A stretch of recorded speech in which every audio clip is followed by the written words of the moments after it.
All right. Well, hey guys, how's Hey it guys. going? We are going to start section 5.5, and we're going to look at some inequalities in a triangle. It's pretty straightforward section. If you just kind of use some common sense here and try to visualize angles and the sides connected to them, you shouldn't have too much trouble with this section. I mean, it's No, it's pretty logical. It's just a matter of seeing the diagrams and seeing what goes on in there.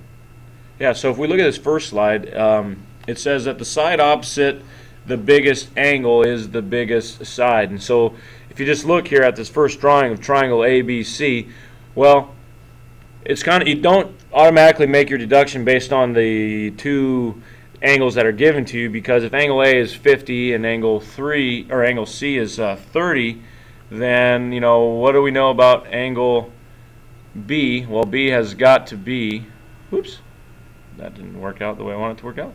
We know that angle B would be 100 degrees. All right. So based on this information right here, you would know that the biggest side would be AC, but that's not what the information they give us. So if you look at the picture here, it says that the measurement of A is greater than the measurement of C, and so since angle A is 50 degrees and angle C is 30 degrees, then we can take that side that it opens up to. So if you look here, angle A opens up towards side BC. So side BC is longer or greater than side BA, because the 30-degree angle opens up to BA and the 50-degree angle opens up to BC, and so we can say that BC is greater than AB. Okay, so the biggest angle opens to the biggest side. And then we have the converse of that, which says the angle opposite the biggest side is the biggest angle. So if we look at another picture here, and now we're given these two sides, well, you can clearly see that 8, whoops, let me go back here, I got to readjust this thing. You can see that 8 is definitely bigger than 5, and so if you slide across over here to this side right here, you can then deduce that angle C is greater than the side that 5 is connected to over here, or greater than the angle that 5 is connected over here to A, and so since 8 is bigger than 5, then angle C is greater than angle A. All right? Okay. So You just need to think about, opening that angle up. The more you open the angle up, the side connecting the end points of that is just going to get bigger and bigger and bigger.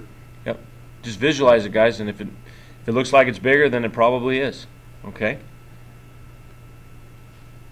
Okay, then we have the triangle inequality theorem, and this is an important theorem. We're going to use this quite a bit, and again, it's fairly logical if you just follow through here. So the triangle inequality theorem says the sum of any two sides of a triangle must be greater than the third side. So any two sides of the triangle have to add up, the lengths have to add up to be greater than the third side. And really another way of saying this statement is that the shortest distance between 2 points is a straight line. There is no way that you can walk around the corner to get somewhere faster than just going straight there. And so the two sides have to be greater than the third side. Okay, so as we look at these triangles here, notice that the first triangle, any of the two sides, for example, the top two there, the 4 and the 2, that adds up to 6. That has to be bigger than the bottom, which is 5. There's no way you could have even like 3 and 2 there, to where 3 plus 2 would add up to 5, because again, you can't walk around the corner in the same distance it takes to getting straight there. And so as long as those two sides add up to more than the third side, and it's true for any of the sides, 4 plus 5 is bigger than 2, 2 plus 5 is bigger than 4, okay, and 4 plus 2 is bigger than 5. So any two sides add up to more than the third side. So notice that middle example there, if we had two sides of supposedly a triangle that were only of length 2, but the base of the triangle down there is 5, then the 2 plus 2 would be 4, and again, that would be shorter than just walking straight between the two vertices. And that can't happen. It's impossible. And it can't even equal it. So again, the last example there, kind of that I mentioned earlier, 3 plus 2, even though that adds up to be the same as the bottom, again, you can't go around an angle and get there in the same number of steps, same number of inches, same number of feet, whatever these units are. That can't happen. It has to be bigger than that. Okay, so that's the triangle inequality theorem. Any two sides have to be larger than the third side. They have to add up to be larger than the third side. All right? So, to make a triangle, A plus B has to be greater than C. Any two sides have to add up to be more than the third side. So you're going to have questions like this in homework. You're going to have and these are typical questions for like SAT tests, ELM tests, your state testing at the end of the year.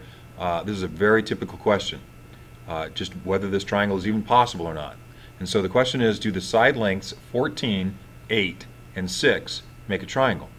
And maybe you need to draw that as a diagram to see what's happening here, but basically what you need to check is that any of the two sides add up to more than the third side. Well, it's obvious for some of them. 14 plus 8, of course, is bigger than 6. 14 and 6 is bigger than 8. But what about that third combination? 8 plus 6 equals 14, and again, it cannot equal it. It has to be greater than it. And so this is impossible. You cannot draw, no matter what, taking your compass, taking a straight edge, however you try to do it, there's no way to draw a triangle that has sides 14, 8, and 6. It is impossible. So the answer to that question is no. You cannot draw a triangle with sides 14, 8, and 6. All right?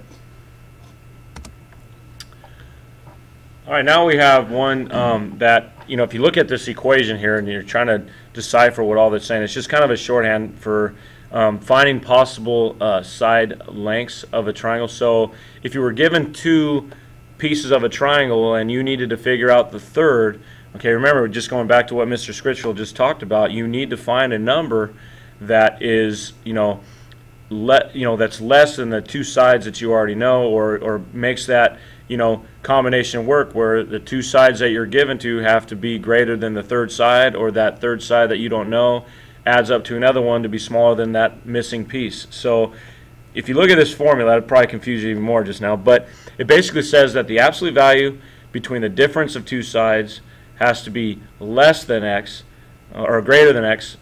Sorry, I just messed it up. Let's start over again.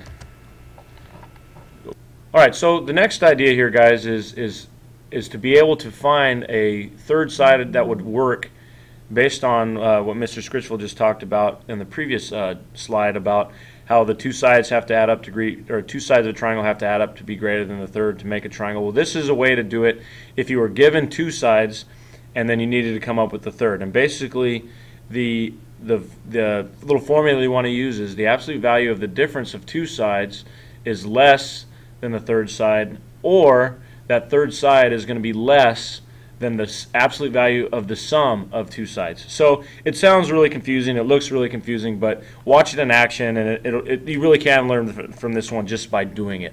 So if we look here at this example, it says a triangle has side lengths of 11 and 15. And so what we want to do is figure out the possible side lengths for the third side. Now notice that it says the possible side lengths. Okay, so there's going to be a range here, because there's a range of numbers that would fit between those sides that would still work out based on the distance between 2 points is a straight line. There's going to be a few different values here possibly. So if you look at this one right here, you just take those two and you take the absolute value of the difference. So we take 15 and 11, we subtract them, and then and that's got to be less than that x. And then we're going to take 15 and 11, the absolute value of those, add them together, and those need to be greater than x, and what's in between there would work. So if I just continue to move this forward here, okay, so 15 minus 11 is 4, and that's going to be less than x, and then x is going to be less than 26, because 15 11 is, plus 11 is 26. So anything from 5 to 25 would work. And if we just test that, let's say I pick, let's say, give me a number, Kevin, in between there. Well, even if we just picked one of the extremes, like 5, why does 5 work? If you put that 5 in there, 11 plus 15 is definitely greater than 5. So 11 plus 15 is definitely greater than 5. So that holds that true. And then if I tried 11 plus 5, that's definitely greater than 15. And then if I did it one last time, 15 plus 5, that is definitely greater than 11. And so you could try that with any of those numbers between 4 and 26. And if you tested it 3 times, you would see that it would pass all 3 tests. So another type of homework question you're going to have is to be able to list the sides and angles from either smallest to largest or largest to smallest. Now you have to be careful with the question on that and make sure that you're watching the order that you're supposed to do it in. And so if we're going to be given this triangle and we want to list the sides and angles from smallest to largest, because they're giving us the angles are the easiest one to start with.